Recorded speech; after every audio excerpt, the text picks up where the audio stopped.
Hello everyone, good morning সবাইকে। তোমরা কেমন আছো? আমি তো খুব ভালো আছি। সকালবেলা চা বসিয়ে দিয়েছি, চা খেয়ে নেবো। এদিকে রান্নার কাজে চলে এসেছি।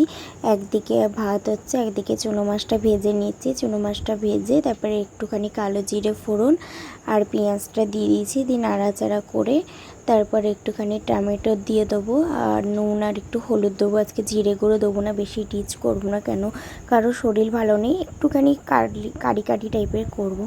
আর কি বলো তো, আলু দিইনি। আলু দিলে চুনো মাছগুলো খুঁজেই পাওয়া যায় না, ওইটাই হচ্ছে সমস্যা। তোমার দাদাভাই আমাকে বলল একটু ইলেকট্রনিক জল করে দাও, ওইটাই আমি খাবো। আমি বললাম ঠিক আছে। আর যা গরম পড়েছে, এই গরমে কিচ্ছু ভালো লাগছে না, না কাজকর্ম করতে, না খেতে, না কিছু।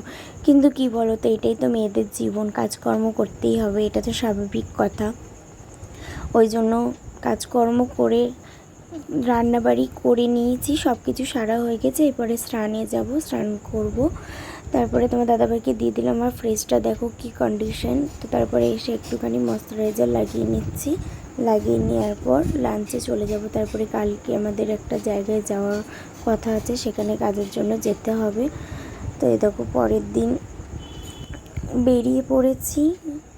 আমি রেডি হয়ে নিয়েছি, তোমাদের দাদাভাইও রেডি হয়ে গিয়েছে। তো এখন বেরোবো দুজনা।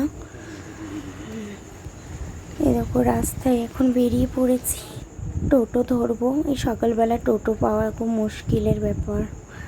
তারপরে টোটোটা কোনো যুদ্ধ করে পেলাম। তো এখন আমি স্টেশন যাব, একটু যাব তোমার কাজের জন্য বর্ধমান। আর এত শরীর খারাপ, নাকে তো ভালো লাগে না জানো তো। যেতে কিন্তু কাজ আছে, কি করব, যেতে তো হবেই, তাই না? আমাদের কাটাও স্টেশনটা এখন নতুনত্ব করছে। তোমার দাদাভাই টিকিটটা কেটে নিচ্ছে। কেটে নিয়ে আমি দাঁড়িয়ে আছি যে কখন ট্রেনে চাপবো আর বসবো, সেটাই ভাবছি। তারপরে এই প্ল্যাটফর্মে উঠতে এত প্রবলেম হয়। কারোর যেন তো শরীর খারাপ হলে না ভালো লাগে না, মানে দেখবে শরীর ভালো থাকলে তাড়াতাড়ি উঠে যায়, তাও কষ্ট করে।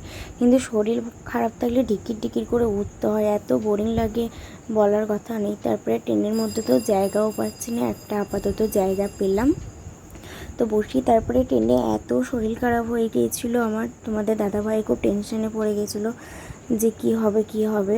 তারপরে খুব মানে সাবধানে ট্রেনে গেলাম। আর এই বাচ্চাটা এখন উঠেছে খেলা দেখাতে, তো ওদের ওটাই জীবন, ওটাই কর্ম ওদের। ভিডিওটা এইটুকুনি। যদি ভালো লাগে লাইক কমেন্ট শেয়ার করে দিও, আর পেজটা ফলো করে দিও, আর ইউটিউব চ্যানেলটাকে সাবস্ক্রাইব করে দিও। আবার নেক্সট